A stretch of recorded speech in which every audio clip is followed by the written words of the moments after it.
all the element called format ID. Here 15.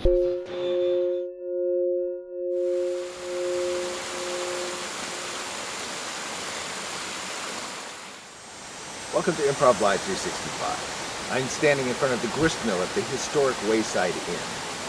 And I came here today to talk about the relationship between improvisation and innovation.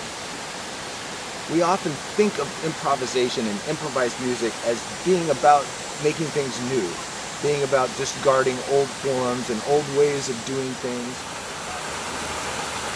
And it's sort of a cliche in jazz that the history of jazz can be traced as a history of innovations, of new developments, of people creating new forms.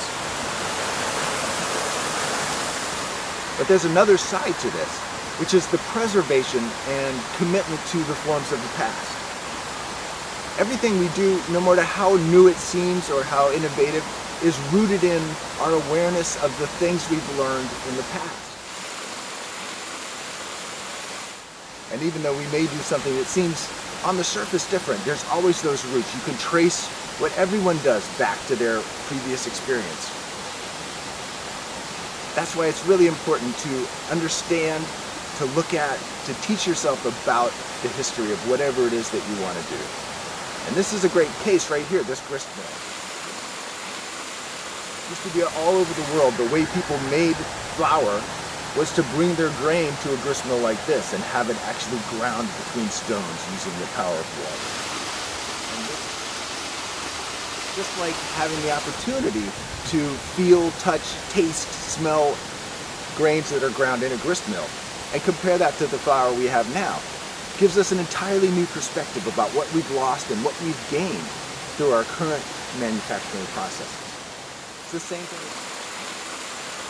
Not only do we gain that perspective on what's come before us, but we also gain the skills necessary to be able to recreate it. And all those skills become useful to us when we take it to a new place or to a new thing. Some people just love certain aspects of a particular kind of music, a particular genre, a particular feeling of what happened in the past.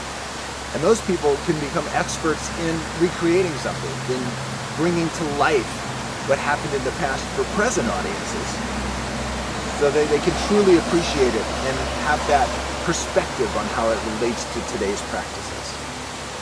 Certainly in the case of the grist mill, that's true. You can go in and talk to someone who's spent his life learning about how they used to grind bread.